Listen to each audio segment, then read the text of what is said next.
This is my roommate in college. When I was like 250 pounds eating pizza, I would walk in, play video games. He's coming in sweaty from the gym. I'm like, God.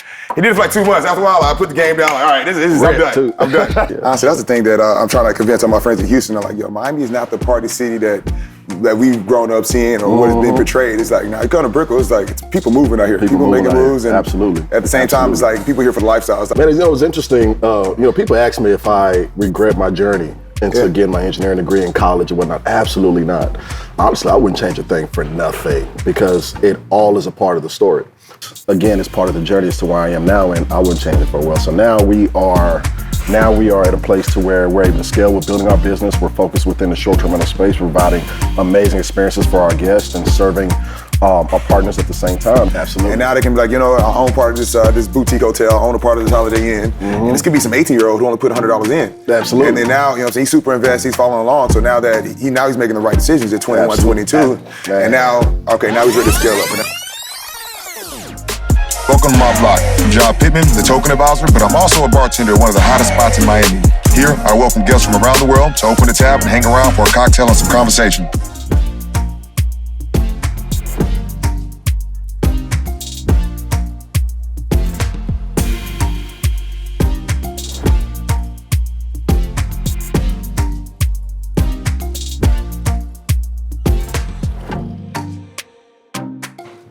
Man. Look who pulled up. My God. What's up, my brother? Chilling, baby, chilling. What's up, man? Oh, man, I can't call it. We're just out here back. I'm in Miami. I ain't been back in a long time. It's been a couple of years since I've been in Miami, so. How do you feel about the city? A lot's changed since then, huh? Oh, yeah, I think so. We were down to South Beach last time, so it's good to get a different atmosphere, different vibe this time. Yeah. So, yeah. Honestly, that's the thing that I'm trying to convince all my friends in Houston. I'm like, yo, Miami is not the party city that we've grown up seeing or what has been portrayed. It's like, you come to Brickell, it's like it's people moving out here. People making moves. And absolutely. At the same time, it's like people here for the lifestyle. It's like in between me going to work, now I can go hang out at the beach. That makes sense. But then get back to work.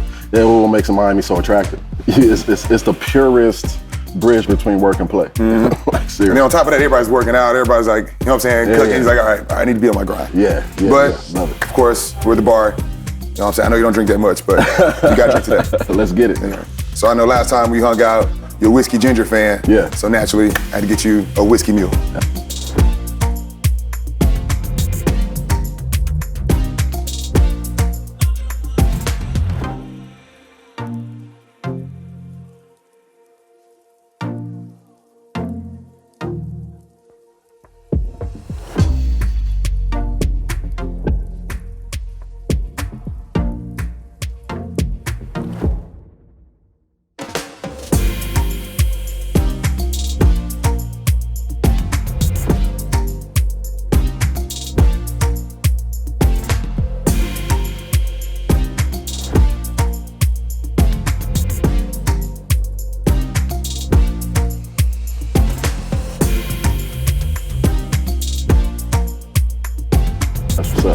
What's up? Bam. Rock with it.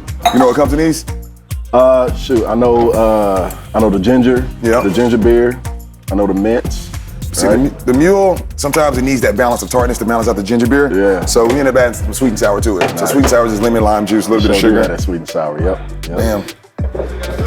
Yep. Got a little bit of Makers. Are you a big fan of that? Oh yeah, I'm a big fan.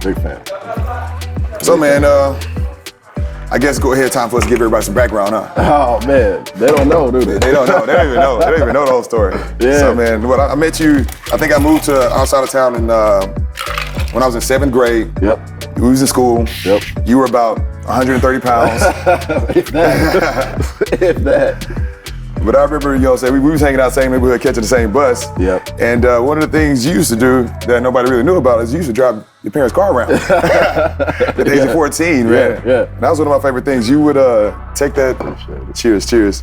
You take that van, man. You would you take us to the library, football practice, all those different places. Yeah. And at that moment, I was like, all right, this man's grinding. He was taking care of the family. He was like 3rd in the line, but you still, handling the duties of an older brother. Yeah. So I definitely see a lot of those characteristics still in you today. I know we was roommates at one point. Yeah. So I saw you go from 130 to 215. So I saw you make that pivot. And, I was in school with you, and I saw you get your degree in engineering. Yeah. And then now, you pivoted and you're doing something different right now. Yeah, absolutely. Let's hear about that. Man, it's interesting. People ask me if I regret my journey into getting my engineering degree in college and whatnot. Absolutely not. Honestly, I wouldn't change a thing for nothing because it all is a part of the story. And what I do now, it has nothing to do with engineering. Right. And it's interesting because I put myself through college. Right. Remember, I had to work. I was working full time. I was grinding. I was working at Foot Action. I was tutoring high school students in math, and I was tutoring my college peers in math too. And he was an RA also. And I was an RA, yeah. If you count that as a fourth job, like at a point in time, I legit had 3 jobs and taking on a full-time student loan. So it was a lot of grind to get my degree. And it's interesting, I don't even use it anymore, right? So now I do real estate full-time. Right. And what I do, my niche now within real estate wasn't even something I planned on even getting into. Just doing real estate on the side. I read the book Rich Dad Poor Dad, which is a lot of books that a lot of people read to open up their eyes into the possibilities of real estate investing and asset ownership. Right. So when I realized that I wanted that for myself, I was on a boat, on a rig, and I was like, get me off this boat right now. Yeah. I need to go buy some assets ASAP. So I was doing it on the side.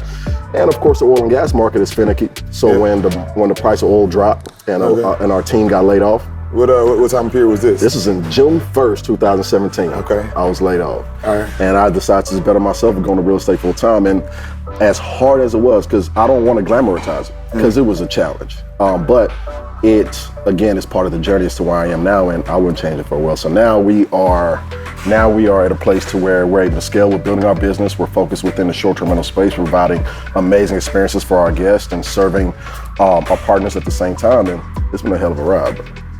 That's amazing, man. Yeah. That's amazing. So, basically our story kind of cut off once I left to go to Sam Houston. But, dude, that's kind of dope. You got your degree. It was often came back on, and you know what I'm saying? Yeah. I mean, that's what men do. Mm-hmm. So I know you said you guys are doing short-term rentals, and I see you had Rentrepreneur. That's the brand you go by. That's the brand. That's the brand. Is that what we call it the whole sauce now? Exactly, because Rentrepreneur is more so a lifestyle. You know what I'm saying? Because short-term rentals is what people know me for.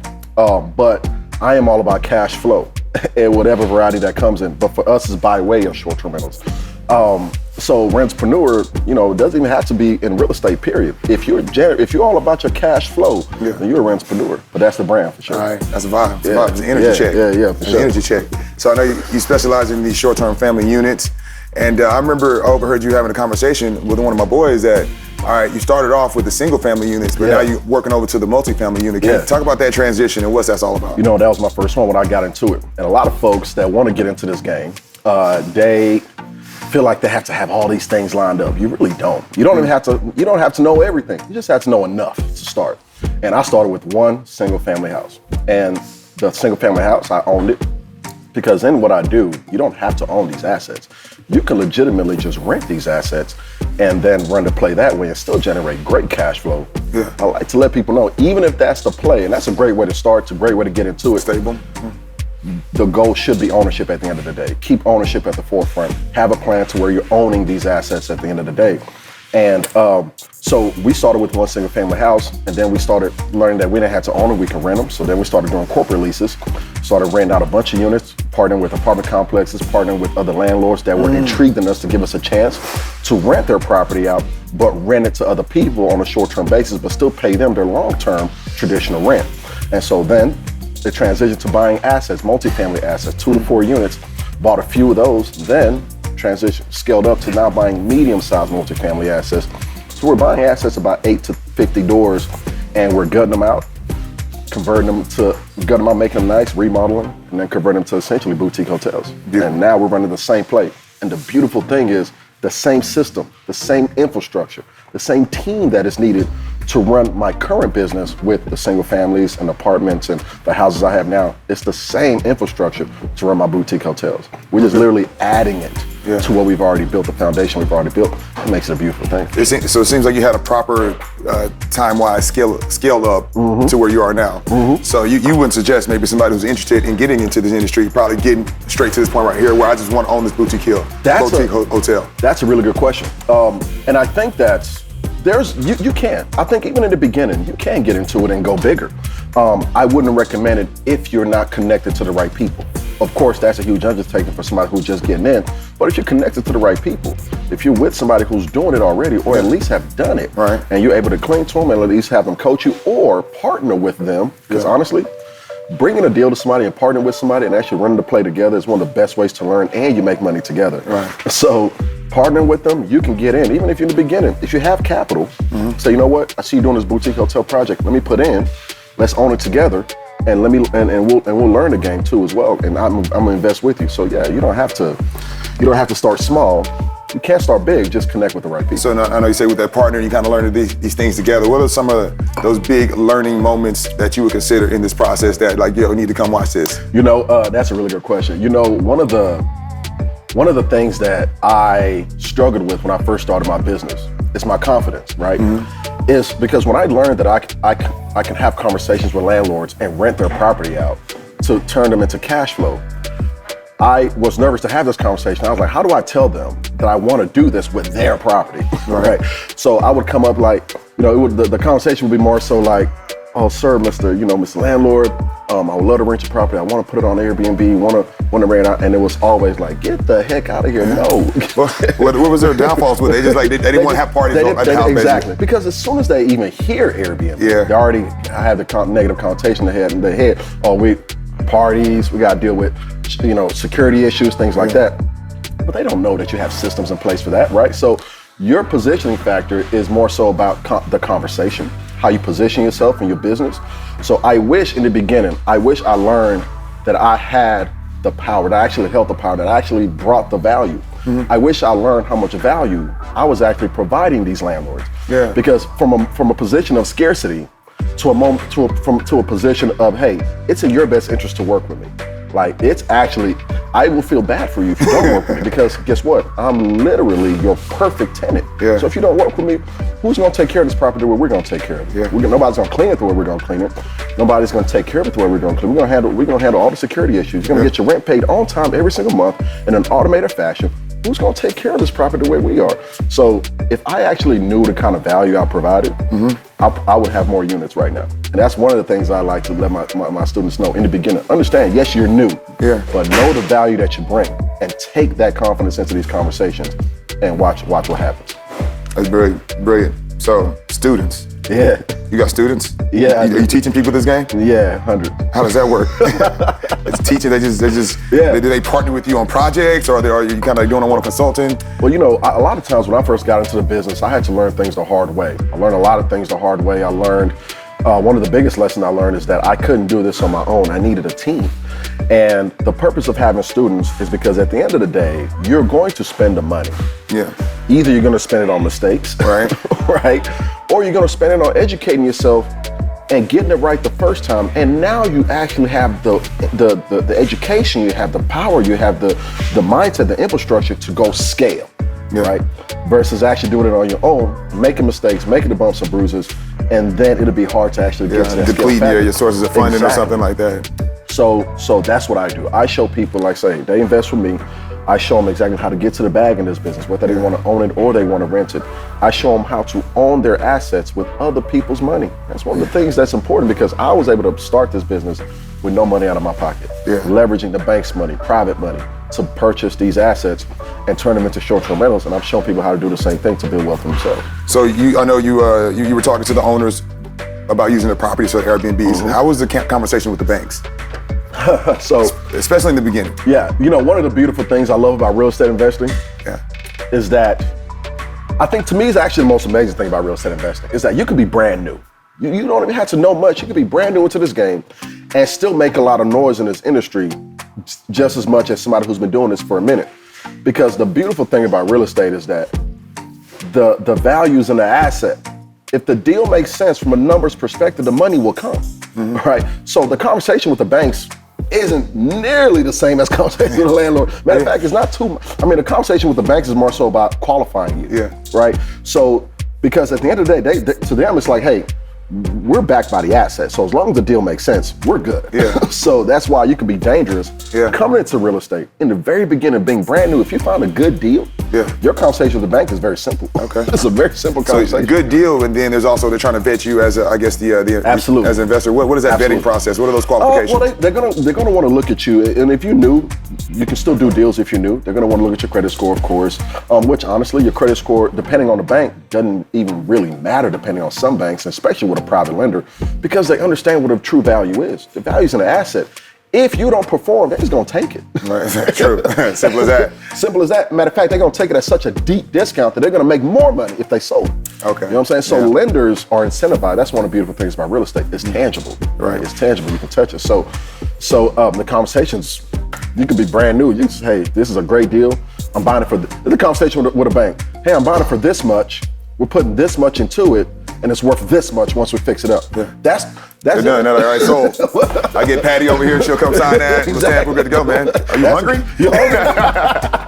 What's that? You want to drink while with me and make you one of these meals while we sign documents? Yeah, that's how. I imagine when you first start off, the bank isn't giving you unlimited money to work with. You got to probably show that you're valid. Oh yeah, Keep pulling up. Yeah, you definitely got to qualify yourself. You want to show that you're valid. One deal, all right, bet we'll give you more money this time, more money this time, and things like that. And that's a beautiful thing, and that's one of the things I love about working with banks and private lenders because everything's all relationship built. I mean, it's like business, period, especially in real estate. Yeah. But working with lenders, very relationship driven. They're not going to give you that much favorable terms in the beginning. The more deals you do with them, boom, the more favorable terms you're going to get. And then we're at a point to where lenders, we perform with our deals. Our lenders, our private lenders, are so confident, and we've done so many deals together. It's like, hey, TJ, what's the numbers? What's the deal? I bet. It's like qualification is nothing. It's almost like having just an unlimited line of credit, but just to buy real estate. And I remember you telling me that sometimes you even got people reaching out to you like, yo, I'm ready to put some money in. Can you find me a deal? And it's like, yo, I actually got this guy calling me about a deal right now. So it's like, now I just closed on my second location for the boutique hotel. It's on the smaller side. It's an 8-unit. One of the beautiful things that I'm so excited about, because I'm not just excited about purchasing this property. I'm excited because of what it just did. Because what we're doing is we are partnering with people and we're giving them phenomenal returns on their capital. And once I can prove this concept with these boutique hotels, it's already happening and we haven't even launched yet. People are lined up willing to invest with us because they say, hey, I want to own this hotel with you. How much capital do we need to own it? So it's like, hey, I'm coming in with the intellectual property. If you come in with some capital, we can own it together. And let me show you how I can get you 50 to 150% return on your money. And once I show you that, then a bunch of other people is going to line up. And I haven't even launched yet, and they're already lining up. So I'm super excited about that because we're going to be able to buy a lot of real estate and launch a lot of locations with this model. Honestly, man, and it seems like you're gonna probably document the process. You're gonna show the people about the whole process, and as you do that, you got a pretty big following. Everybody's gonna want to participate. So naturally, you're gonna have to start working your way toward a crowdfunding route. So absolutely. Yeah. Have you thought about that process? Absolutely, and that's one of the goals that I have is to raise a lot of capital to buy bigger assets and buy bigger deals. So we're always gonna grow. We're always gonna ascend. I think one of the things for people to really realize is your potential is never limited. There's always more you can do. So we're where we are right now, but honestly, it feels like we're just getting started. So yes, we're definitely looking to the route of crowdfunding, raising capital via crowdfunding, buying different type of assets. Just kind of thinking about the kind of assets we're looking to purchase. We're looking to purchase the same ones that we're purchasing now, 5 to 50 doors, 8 to 50 doors, boutique style hotels, apartment complexes, 100 units or more, where we'll allocate maybe a portion, 10 to 20%, for short-term rentals, but the rest would be traditional rentals. Regular apartment complexes. Then we're also looking at hotel franchises, right? We're looking at hotels themselves. We've been analyzing and looking at the lending process of purchasing a Crown Plaza or a Holiday Inn or a Hilton. So things like that, or what's in the vision and what's in store for the future, especially with raising capital. And you know what, I think one of the beautiful things about, you know what I'm saying, with the crowdfunding and getting investors and some of your following into this ecosystem is now they can come in for a smaller investment amount. Absolutely. And now they can be like, you know, I own part of this boutique hotel, I own a part of this Holiday Inn. And this could be some 18-year-old who only put $100 in. Absolutely. And then now, you know what I'm saying, he's super invested, he's following along. So now that he's making the right decisions at 21, 22. And now he's ready to scale up. And now imagine what that's going to snowball for him. He's making those decisions between 18 and 22. Just investing those little capital, bro, that's going to set the tone for a lot of things he's going to do in the future. Oh, yeah, man. Pretty much, honestly, circumventing the college system, of which neither one of us are using our college degrees. That's a whole different conversation, ain't it? Absolutely. So I know you're closing out the boutique hotel. Any future projects you got lined up right now? Yeah. We got. We're looking at some more deals. Deals. Yeah. Deals. We're looking at some more deals. So definitely looking to purchase more. We're looking to scale up. My goal is to get into a different market because I'm looking to purchase maybe 1 or 2 more in Houston, which is the central location where we're starting at. And so the next, we're definitely. Hey, that's what I'm saying. That's what I'm saying. Pull up, though. Hey, we're out here in Florida. Yeah. You know what I'm saying? Shit's good out here right now. Bro, I promise you, Florida's my next destination. All right. Florida's my next destination. Trust me. We're either gonna, our next location outside of Texas is either gonna be here in Miami or in Orlando. One of the 2 locations. Orlando's interesting, yeah. Honestly, probably, I don't know anything about Orlando. I haven't been. But I know they got Disney World out there. A lot of people move out there because the prices get so high in Miami. Yep. So the suburban life, it could be exposed. I know the suburban Metroplex a lot of times is a really good investing playground for some people. Like, they exclusively deal in that. Absolutely. So yeah, we're excited, man. We're excited for the future. We're excited for what's to come. So you're on a blockchain. What do you know about blockchain? Well, I know that I don't know too much. Let me start off there. I don't know too much. This is why I got friends like you to educate me. But I do know that it is a way to, for a lot of unique ways, kind of circumvent the traditional way of not only purchasing, but also selling, investing, right? So now everything can be done in a trackable way that's outside of the normal purview, and people are able to make more direct more transactions. There was an interview I posted on my story last week about a guy on it was a car dealer, and he was talking about how he sold the car on a Sunday to Lil Uzi Vert. And Lil Uzi Vert was just like, hey, I want the car today. He was like, hey, what you want to deliver? He said, yeah, send to Eve. Just send to Eve, and that's it. Deliver the car. Like that. You know how long we spend 2 days at car dealerships to purchase cars. Waiting on the bank to prove this or that. Well, let me wait, see if they approve you. You sitting waiting in the lobby. I mean, you sending a check or something like that, you gotta wait on that to clear. Exactly. So it's interesting. So I'm learning a lot. I think there's still a whole lot more to learn. Okay. But I'm excited to what's to come. I'm excited to see how we can bridge the blockchain world with the real estate world. Not only that, but blockchain with short-term rentals specifically with the business model that I'm doing, and seeing how we can bridge that gap and provide opportunities for a lot of other people as well. So I'm excited about it. I mean, like you said, it's a unique way to raise capital, along with the crowdfunding examples, a unique way to get people into the system. Absolutely. A lot easier, a lot more efficiently.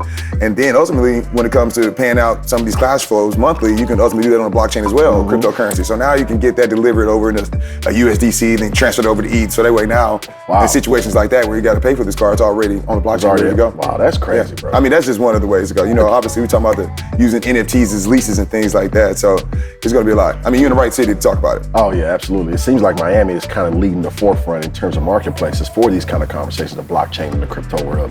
So man, I'm excited. Can you imagine what the world would look like 5 to 10 years from now? Just in terms of how we handle transactions and how we learn. I mean, I'm specifically in the security token space. So obviously what you're talking about, Ethereum, things like that, that's kind of like digital cash. That's digital, yeah. And then I think that's like maybe $2 trillion industry. Then there's what we call securitization, security tokens, where you put things like real estate, things like share stocks, and things on the blockchain. That right there is projected to be a $250 billion industry by 2026. Just because all the things that are tokenizable, that haven't been tokenized yet, that will inevitably be tokenized. When you think about what can be tokenized, what can't be. I mean, you're talking about businesses, you're talking businesses, plans, literally infrastructure, you can tokenize. Relationships, you know what I mean? It's like, yo, come here, now I come here and now I have this relationship, I get these benefits. Wow. That can be tokenized, that relationship and sold. So now, it's kind of interesting to see where it's gonna go. I mean, it's almost like another dimension being opened up right now. We're all a part of it, and we're literally in it and being a part of it right now. We got to take advantage, man. Love it, man. Well, it's been real. A lot more to go. Dope conversation, man. I love y'all setup too, man. Appreciate it. Amazing, man. Appreciate it. Love it. We're still learning. I'm only doing this a couple times. I might start drinking with you guys. You should. I thought you were gonna pull one up too. I got cardio later on. I don't know how to act. Hey man, listen, John. One thing, bro, I appreciate, bro. You actually now is at a point to where you're inspiring the hell out of me, bro. Because you already know how I am by my fitness. Yeah. And I've always been somebody who didn't play. I didn't negotiate myself when it comes to my body and my fitness. But man, watching you now, you not negotiating with yourself. I'm like, dude, let me tell you a story. This is my roommate in college when I was like 250 pounds eating pizza. I would walk in, play video games. He's coming in sweaty from the gym. I'm like, God. He did it for like 2 months. After a while, I put the game down. Like, all right, this is I'm done. I'm done. So I was working a couple jobs with him. We was working at Foot Action together. I get off Foot Action 11 a.m., 11 p.m. I'm going to the gym. So who got that job? Did I get you? You got me that job. Yeah. I got you and Dre that job, and Norman that job. No, I brought a few people on. Selling the fuck out of shoes. And we're double dipping the chip too. Easy. Holding the retro. On the retro, get some money on the side. You want the Jordan right there? Oh yeah, hey, that was my tuition money, bro. Yeah. I was putting that money on the side. I see, we making pretty good money there for 18, 19 years. We were making good money. Then I was slinging the shorts. You remember when I was slinging them shorts? I was slinging all the hustles. Like, I see you at the register doing this. I'm like, yo, what are you doing now? It's like, man, so there's a 40% discount on this. I'm gonna overlap that with this, and then we got the employee discount too. Hey. And I'm gonna just take cash and we'll be good. You know what I'm saying? I get a employee discount, give me a little kickback. Hey. But yeah, man, like I said, I always watch you. I always see you grind. I love your pivotability, your flexibility, your adaptability. You know what I'm saying? You inspire me. I love having my closest friends killing it. It keeps me going because, I mean, naturally, we're all competitive. Absolutely. I love it. Absolutely. But, get out here, dog. Awesome.